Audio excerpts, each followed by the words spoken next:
Un jeune guerrier affronte la mort. Une ville réclame du sang. Et une femme ne dispose que de quelques heures pour prendre une décision qui pourrait lui coûter tout ce qu'elle possède. Qu'est-ce qui a poussé la fille du pasteur à tout risquer au cœur de la nuit? Et que s'est-il passé lorsque la ville a découvert la vérité? Un soleil impitoyable accablait la petite colonie frontalière de Val-Rédemption en cet été brûlant. La poussière tourbillonnait dans la rue principale, tandis que les habitants se regroupaient en conciliabule feutré devant le poste de garde. À l'intérieur, un jeune guerrier des Premières Nations, nommé Aigle Vif, était assis en silence sur le banc de bois de sa cellule. Son visage ne trahissait aucune émotion, bien qu'il sût que la potence l'attendait à l'aube. Le connétable Jacques Meunier essuya la sueur de son front, mal à l'aise avec le devoir qui lui incombait. Les charges contre Aigle Vif étaient graves. 3 colons retrouvés morts aux abords de la ville. Mais Meunier nourrissait des doutes quant à la culpabilité du jeune homme. Les preuves n'étaient que circonstancielles, mais la ville exigeait justice, et dans ces contrées sauvages, la justice s'abattait souvent rapidement et sans pitié sur les indigènes. « Tu as quelque chose à dire pour ta défense, garçon ?» demanda Meunier, son visage buriné scrutant le prisonnier à travers les barreaux de fer. Aigle Vif leva ses yeux sombres. « Je n'ai pas tué ces colons, dit-il dans un français parfait, surprenant l'officier. Je chassais seul quand je les ai trouvés. J'ai essayé d'aider, mais ils étaient déjà morts. » Le connétable hocha lentement la tête. « C'est peut-être vrai, mais cette ville a déjà décidé. Le juge Armand a rendu son verdict. Je suis désolé. » Par la petite lucarne de sa cellule, Aigle Vif pouvait voir l'échafaud que l'on dressait sur la place du village. Le bruit des marteaux résonnait dans l'après-midi comme un sinistre tambour, égrenant ses dernières heures. De l'autre côté de la ville, dans la modeste église blanche, le pasteur Thomas Guillaume prononçait un sermon passionné sur la justice divine et la protection de leur communauté. Sa fille, Adèle, était assise au premier rang, ses yeux bleus fixés non pas sur son père, mais sur la Bible posée sur ses genoux. À 22 ans, elle possédait une beauté et un esprit d'indépendance qui la mettaient souvent en porte-à-faux avec les attentes des villageois. « Le Seigneur nous ordonne de protéger nos familles, » tonna le pasteur. « Le sauvage dans notre geôle a apporté la mort à notre porte, et demain, justice sera faite. » La congrégation répondit par des amens fervents. Mais Adèle resta silencieuse.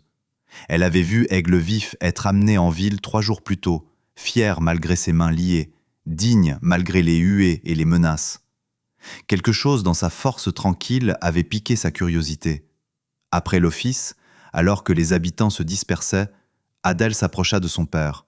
« Père, comment pouvons-nous être certains que cet homme est coupable? Ne devrions-nous pas chercher la vérité avant de prendre une vie ?» Le pasteur Guillaume fronça les sourcils, posant une main sur l'épaule de sa fille. « Les preuves parlent d'elles-mêmes, Adèle. 3 bonnes familles chrétiennes massacrées. Son couteau a été retrouvé sur les lieux. Un couteau indigène, père, pas nécessairement le sien. Lui avez-vous seulement parlé ? » « Ce n'est pas notre place, répondit-il fermement. La loi a tranché. Maintenant viens, nous avons des préparatifs pour le service de demain. » Alors que le crépuscule tombait sur Val-Rédemption, Adèle s'éclipsa du presbytère. La ville était étrangement calme, la plupart des résidents s'étant retirés tôt en prévision de l'exécution du lendemain.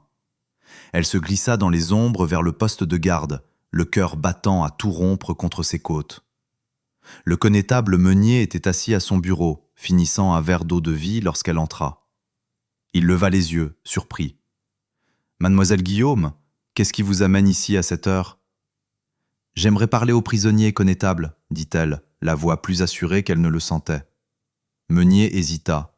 « Je ne pense pas que le pasteur approuverait. »« Je lui apporte une Bible, » dit-elle en montrant le petit livre. « Sûrement mon père ne s'opposerait-il pas à ce qu'on offre un réconfort spirituel avant demain ?» Le connétable soupira, puis acquiesça.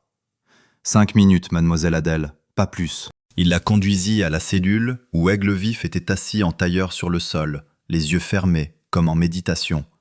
À leur approche, ses yeux s'ouvrirent, ne révélant aucune surprise face à la présence de la jeune femme. « Tu as de la visite, » dit Meunier d'un ton bourru, avant de se retirer vers son bureau tout en gardant un œil vigilant. Adèle s'approcha des barreaux. « Je m'appelle Adèle Guillaume, » dit-elle doucement. « Je voulais demander, avez-vous fait ce qu'ils disent ?» Aigle-Vif étudia son visage un long moment. « Pourquoi croiriez-vous ma réponse alors que personne d'autre ne le fait ?»« Parce que tout le monde mérite d'être entendu, » répondit-elle. « Et j'ai appris que la justice de la foule est souvent aveugle à la vérité. » Une lueur, peut-être de respect, traversa les traits du guerrier. « J'ai trouvé ces colons déjà morts. Quelqu'un voulait faire croire à une attaque des miens, mais mon peuple n'y est pour rien. Je revenais d'une quête de vision solitaire. Il n'y avait pas de partie de guerre. » Adèle le crut, bien qu'elle ne pût expliquer pourquoi. Peut-être était-ce la façon inébranlable dont il soutenait son regard, ou le calme digne avec lequel il affrontait la mort. « La diligence a été attaquée le mois dernier, chuchota-t-elle. Des hommes peints en guerre, mais les voyageurs ont dit que leurs yeux étaient bleus. Je pense que quelqu'un essaie de semer la zizanie entre les colons et votre peuple. » Aigle-Vif hocha la tête. « Le riche propriétaire héros. Il veut nos terres de chasse. Si suffisamment de colons nous craignent, ils soutiendront notre expulsion vers l'ouest. » Alors que le connétable Meunier se raclait la gorge, signalant que son temps était écoulé, Adèle pressa la Bible dans les mains d'Aigle-Vif. « Je prierai pour vous, » dit-elle assez fort pour que Meunier l'entende. Mais en plaçant le livre dans ses mains, elle murmura. « L'écurie arrière, minuit, un cheval vous attendra. » Leurs yeux se rencontrèrent dans une compréhension silencieuse avant qu'elle ne se tourne et ne parte, l'esprit tourbillonnant avec le plan dangereux qui prenait forme dans ses pensées. La nuit tomba sur Val-Rédemption comme un linceul, apportant avec elle un calme inhabituel. La plupart des soirs, le saloon aurait été animé de musique et de rires bruyants, mais ce soir, la ville semblait retenir son souffle, attendant l'exécution de l'aube. Dans sa chambre au presbytère, Adèle faisait les 100 pas, nerveuse. Son père s'était retiré tôt, épuisé par les événements de la journée. Elle écoutait ses ronflements familiers à travers les cloisons fines, comptant les minutes jusqu'à ce qu'il soit sûr de partir. Son esprit était assailli de doutes. Ce qu'elle prévoyait de faire n'était pas seulement dangereux, c'était illégal. Aider un prisonnier à s'évader pouvait la conduire en prison ou pire. Cela dévasterait son père et ruinerait sa réputation. Mais la conviction qui avait pris racine dans son cœur ne voulait pas se taire. Aigle-Vif était innocent, et elle ne pouvait rester les bras croisés pendant qu'un innocent était pendu.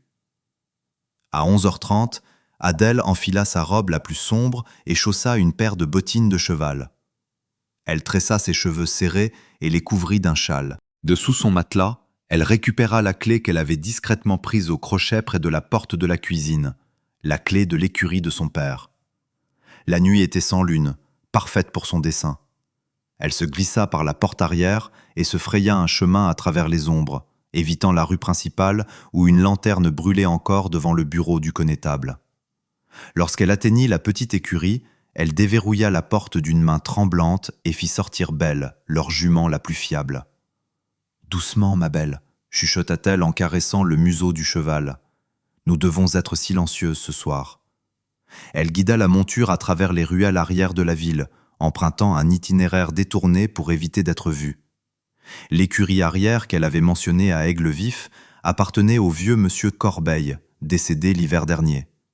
Sa propriété restait vacante, la petite remise inutilisée mais intacte. Adèle y attacha Belle, la laissant scellée et prête. Elle avait rempli les sacoches de provisions, du pain, de la viande séchée, une gourde d'eau et une petite bourse contenant ses économies, fruit de la vente de ses broderies. Ce n'était pas grand-chose, mais cela pourrait aider Aigle-Vif à atteindre la sécurité. Vint alors la partie la plus périlleuse de son plan. Elle devait créer une diversion pour éloigner le connétable Meunier du poste de garde, ne serait-ce que quelques minutes. Se glissant vers la rue principale, Adèle s'approcha de l'écurie publique face à la prison. Avec une prière silencieuse pour demander pardon, elle décrocha une lanterne suspendue à l'extérieur et la laissa délibérément tomber près d'une pile de foin sec.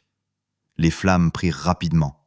Adèle recula, le cœur battant, et cria de sa voix la plus paniquée « Au feu ! Au feu !» À l'écurie, des lumières commencèrent à apparaître aux fenêtres alors qu'elle courait vers le bureau du connétable. « Connétable Meunier, il y a le feu à l'écurie publique !» Meunier jaillit par la porte, ses bretelles pendantes. « Bon sang, ça se propage vite !»« C'est terrible !» cria Adèle en pointant les flammes grandissantes. « Maudit soit-il !» jura Meunier en attrapant son chapeau. « Surveille le prisonnier, hurla-t-il à son jeune adjoint à l'intérieur avant de courir vers l'agitation. Le cœur d'Adèle martelait sa poitrine alors qu'elle attendait que l'adjoint suive. Comme prévu, le jeune homme apparut dans l'encadrement de la porte, tiraillé entre son devoir et l'excitation de l'incendie. « Vous devriez les aider, » insista Adèle. « Je vais chercher mon père pour rassembler les hommes de l'église. » L'adjoint hésita, puis hocha la tête. « N'entrez pas, mademoiselle Adèle, cet Indien est dangereux. » Dès qu'il fut hors de vue, Adèle se glissa dans le poste de garde. Aigle-Vif se tenait déjà au barreau, comme s'il l'avait attendu. « La clé !» chuchota-t-elle avec urgence. « Où la garde-t-il » ? « Deuxième tiroir du bureau » répondit calmement Aigle-Vif. Adèle trouva le trousseau et fureta avec des doigts tremblants jusqu'à trouver celle qui correspondait à la porte de la cellule. La serrure tourna avec un déclic lourd qui sembla assourdissant dans la pièce silencieuse. « Vite !» pressa-t-elle en ouvrant la porte. « Un cheval vous attend à l'écurie Corbeil. Partez vers l'est le long du ruisseau, puis vers le sud en direction du territoire libre. » Aigle-Vif sortit de la cellule, ses mouvements fluides et silencieux. « Pourquoi faites-vous cela » demanda-t-il, ses yeux noirs cherchant les siens. « Parce que c'est juste » répondit-elle simplement. « Et parce que je ne pourrais pas vivre avec moi-même en sachant que j'ai laissé mourir un innocent. » Un instant, ils se firent face, séparés par des mondes de différence, pourtant unis dans ce moment périlleux. Puis, Aigle-Vif tendit la main et effleura doucement sa joue. « Je me souviendrai de votre courage, Adèle Guillaume. »« Partez, » chuchota-t-elle, luttant contre des larmes inattendues. « Ils seront bientôt de retour. » Aigle-Vif se déplaça comme une ombre à travers la porte de la prison. Adèle le suivit à distance, regardant jusqu'à ce qu'il disparaisse dans l'obscurité vers la propriété Corbeil. L'incendie à l'écurie publique était déjà maîtrisé, les hommes formant une chaîne de sauts depuis l'abreuvoir. Elle se fondit de nouveau dans les ombres, regagnant sa maison à travers la confusion générale. Lorsqu'elle se glissa enfin dans sa chambre, son cœur battait encore si fort qu'elle crut qu'il allait exploser. Elle se changea rapidement et enfouit ses bottes sous le lit, sachant qu'elle serait boueuse de son périple. Ce n'est qu'à ce moment-là que tout le poids de ce qu'elle avait fait s'abattit sur elle. Elle avait enfreint la loi. Elle avait trahi la confiance de son père. Et si quelqu'un découvrait son rôle dans les événements de ce soir, elle ferait face à des conséquences qu'elle pouvait à peine imaginer. Mais alors qu'elle s'agenouillait au chevet de son lit pour prier, Adèle sentit une étrange paix l'envahir. Quoi qu'il arrive, elle avait suivi sa conscience. Et d'une certaine manière, cela suffisait. De l'autre côté de la ville, Aigle-Vif enfourcha la jument qu'Adèle avait préparée pour lui. Il murmura un remerciement dans sa langue natale à la femme courageuse qui avait tout risqué pour un étranger. Puis il lança sa monture vers l'obscurité protectrice de la nuit. Derrière lui, les premiers cris d'alarme s'élevèrent du poste de garde alors que le connétable Meunier découvrait la cellule vide. Le soleil matinal se leva sur Val-Rédemption, révélant une ville en plein chaos. Le connétable Meunier avait organisé des battues-parties dans toutes les directions avant l'aube, mais elles étaient revenues bredouilles. Aigle-Vif s'était évanoui comme la brume du matin, ne laissant dans son sillage que rumeurs et accusations. Le pasteur Guillaume se tenait sur le parvis de l'église, son visage habituellement composé, tordu par une colère vertueuse alors qu'il s'adressait à la foule assemblée. C'est un jugement de Dieu retardé, mais non refusé. Le sauvage sera retrouvé et justice sera faite. Adèle se tenait légèrement en retrait de son père, le visage soigneusement inexpressif malgré la tempête d'émotions qui faisait rage en elle. Elle avait à peine dormi, sursautant au moindre bruit, certaine qu'à tout moment elle serait découverte.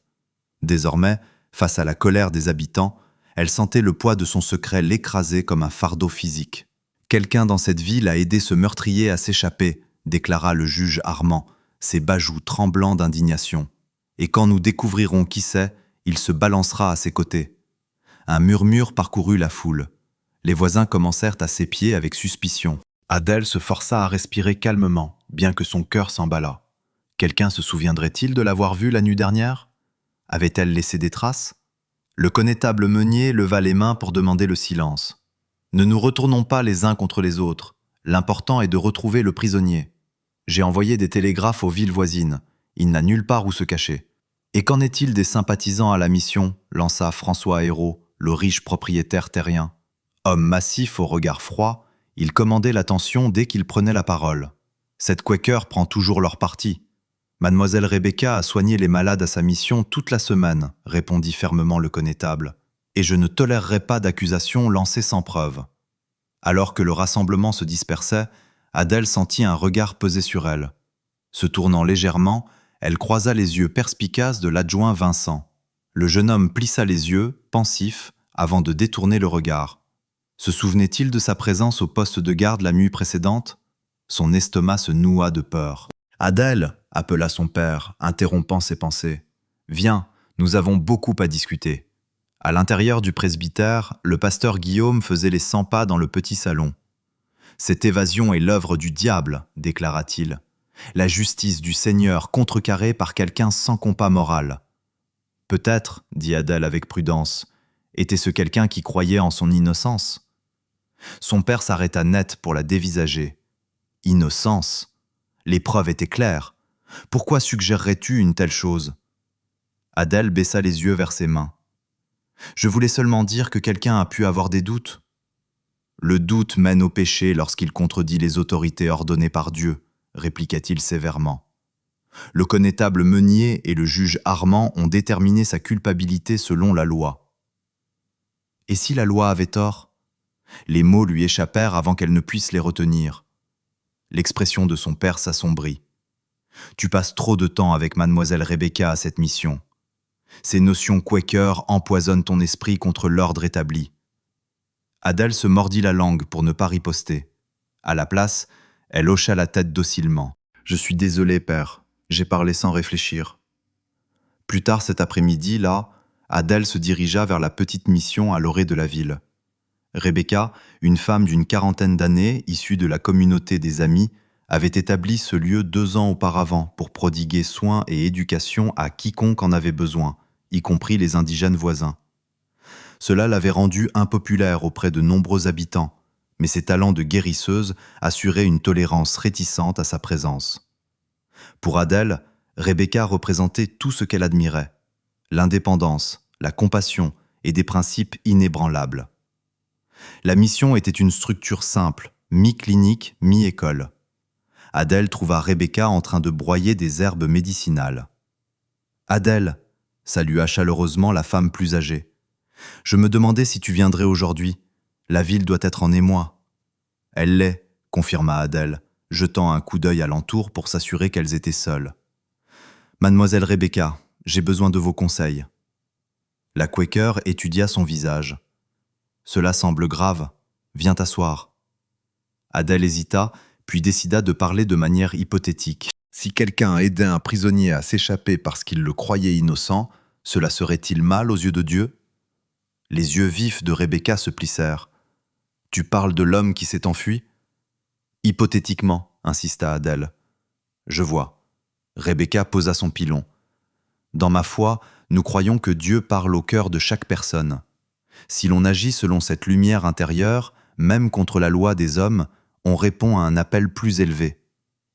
Mais s'ils sont découverts, si d'autres souffrent à cause de leurs actions? Rebecca prit les mains tremblantes d'Adèle dans les siennes. « Adèle, qu'as-tu fait ?» Avant qu'elle ne puisse répondre, la porte s'ouvrit avec fracas. François Hérault se tenait là, accompagné du connétable Meunier et de l'adjoint Vincent. « Comme je vous l'avais dit, connétable, » déclara Hérault d'un air suffisant.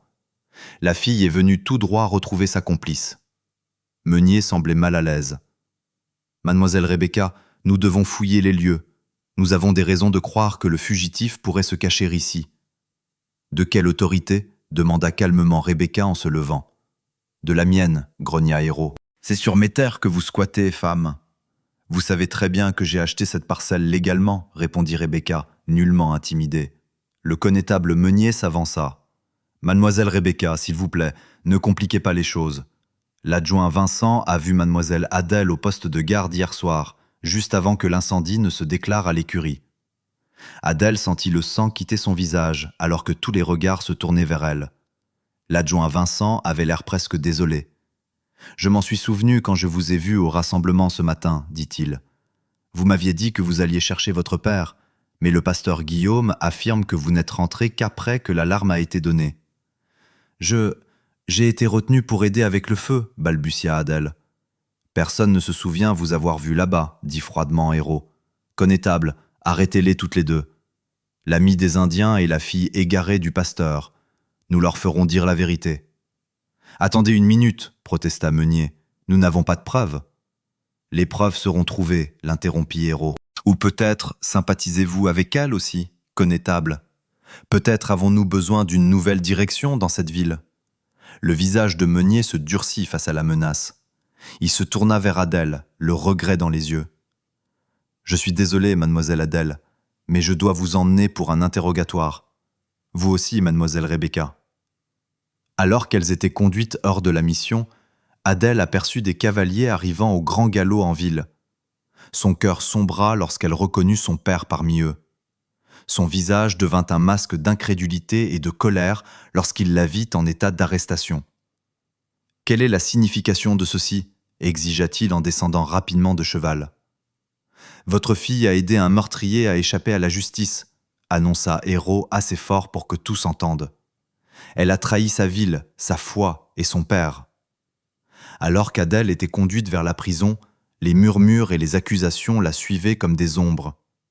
Les mêmes habitants qui avaient salué respectueusement la fille du pasteur la veille la regardaient maintenant avec dégoût. Seule Rebecca marchait à ses côtés, la tête haute, sans honte. « Souviens-toi, chuchota-t-elle, quoi qu'il arrive, tu as suivi ta conscience.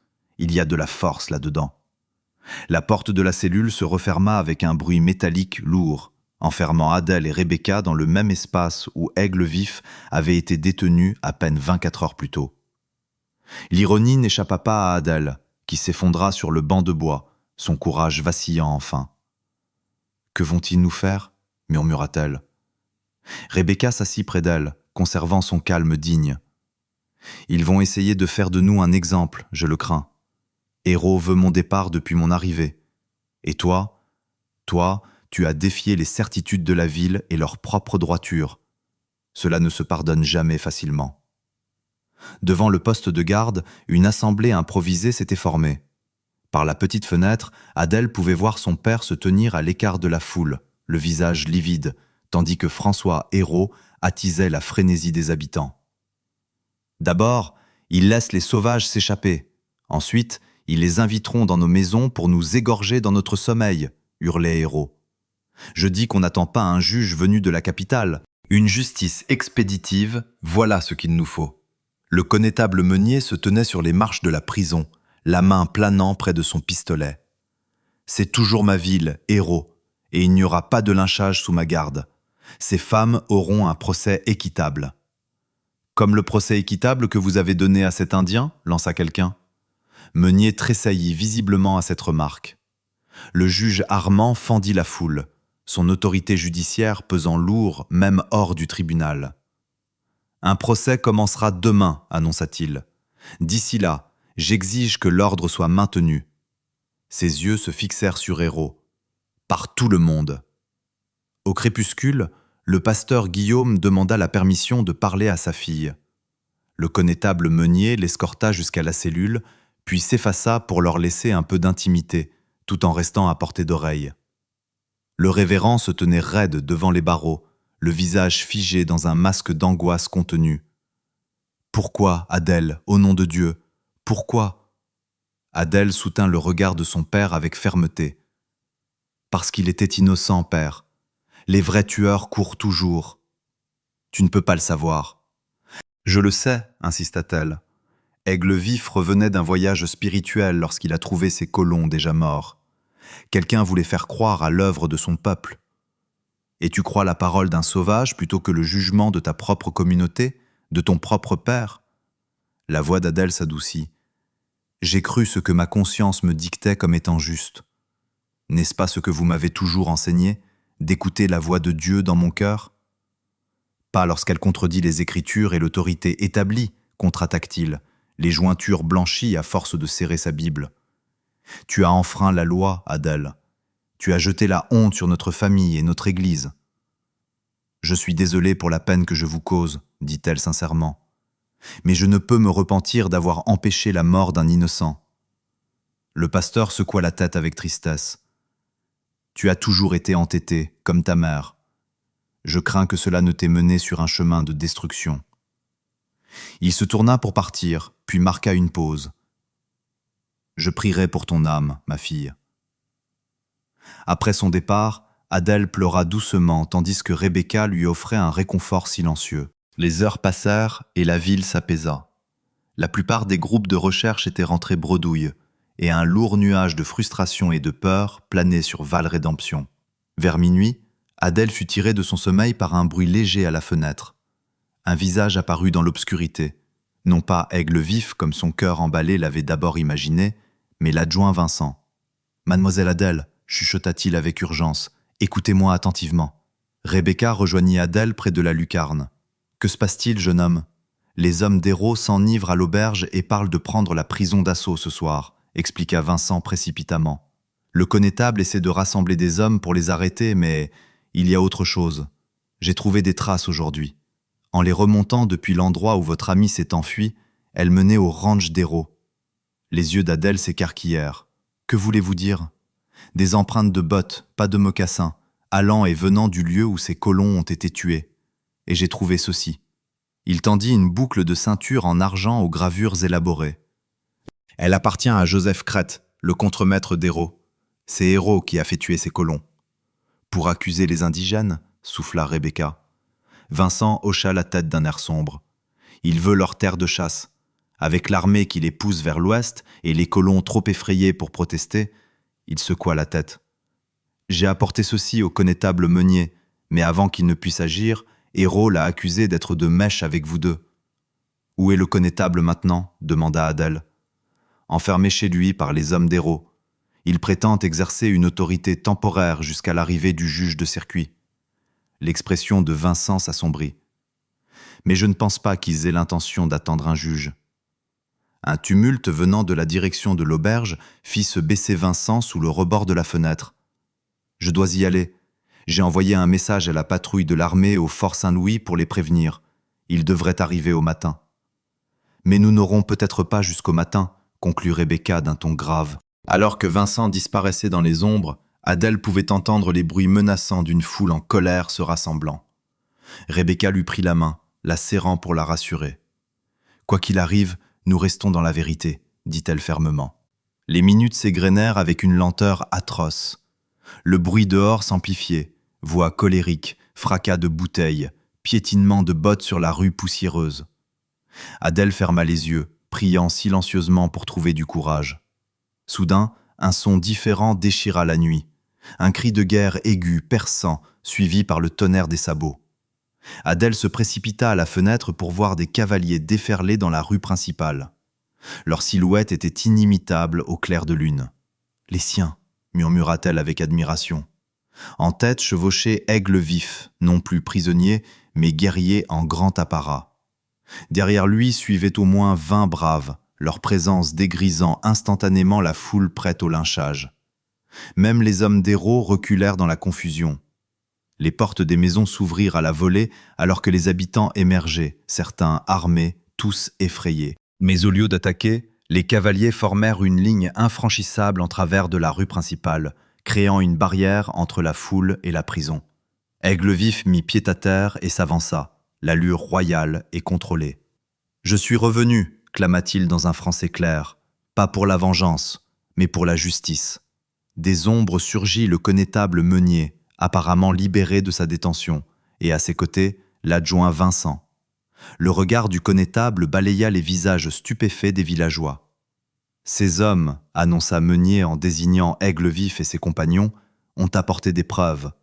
La preuve que François Hérault et ses hommes ont assassiné ces colons pour blâmer les indigènes et les chasser de leurs terres. » Hérault se fraya un chemin vers l'avant, le visage tordu par la rage. « C'est absurde, vous prenez la parole de sauvage. »« Je prends la parole des preuves, » répondit Meunier avec aplomb, brandissant la boucle de ceinture en argent. « La boucle de votre contremaître trouvée sur la scène du crime. Et ceci ?» Il leva plusieurs douilles usagées. « Tirées de cette élégante carabine Winchester dont vous êtes si fier. La même arme qui a tué ces colons, et non des flèches ou des couteaux. » Un murmure parcourut la foule, alors que le doute commençait à s'installer. Le juge Armand s'avança, son maintien judiciaire reprenant le dessus. Si ces accusations sont fondées, elles doivent faire l'objet d'une enquête appropriée. C'est tout ce que je demande, dit Aigle Vif. Justice pour mon peuple et pour ceux qui ont été assassinés. À l'aube, Hérault et son contremaître étaient enfermés dans la même cellule qu'Adèle avait occupée. La patrouille de l'armée était arrivée du fort Saint-Louis, amenant avec elle un maréchal fédéral qui prit des dépositions de chacun. Adèle se tenait sur le parvis de l'église aux côtés de son père, regardant Aigle Vif se préparer à partir avec les siens. Le visage du pasteur était solennel, mais quelque chose avait changé dans ses yeux, une humilité qui n'y était pas auparavant. « J'ai mal jugé », admit-il doucement à sa fille. « L'homme autant que la situation. » « Et vous ? Nous voyons tous parfois comme au travers d'un miroir obscur, père, » répondit Adèle, faisant écho aux Écritures. Aigle Vif s'approcha d'eux, vêtu simplement de peau de daim, son port fier, inchangé par l'épreuve. « Pasteur Guillaume, salua-t-il d'un signe de tête respectueux, votre fille m'a appris que la foi peut exister dans des endroits inattendus. » Le révérend tendit lentement la main. « Et vous m'avez appris que la vérité de Dieu n'est pas toujours là où nous nous attendons à la trouver. » Alors qu'ils se serraient la main, le prédicateur et le guerrier, deux hommes de monde opposés, Adèle sentit un fardeau s'envoler de son cœur. La route à venir ne serait pas facile. La ville avait beaucoup à guérir, de nombreux préjugés à surmonter. Mais en cet instant, un petit miracle s'était produit. Aigle Vif se tourna vers Adèle en dernier. « Vous avez tout risqué pour la justice, » dit-il doucement. « Mon peuple se souviendra de votre courage. »« Et moi du vôtre ?» répondit-elle en soutenant son regard. D'un dernier signe de tête, Aigle Vif monta à cheval et rejoignit les siens. Les cavaliers disparurent aussi dramatiquement qu'ils étaient arrivés, des nuages de poussière tourbillonnant dans leur sillage. Rebecca rejoignit Adèle et son père sur les marches de l'église. « Quelle nuit !» observa-t-elle doucement. « Quelle leçon !» rectifia le pasteur. « Une leçon que je prêcherai pendant de nombreux dimanches à venir. » Alors que le soleil matinal s'élevait plus haut sur Val-Rédemption, Adèle sentit un nouveau sens du devoir s'installer dans son cœur. La ville changerait lentement, peut-être à contre-cœur, mais elle changerait. Et elle ferait partie de ce changement, guidée par cette même lumière intérieure qui l'avait conduite à déverrouiller une cellule de prison par une nuit fatidique.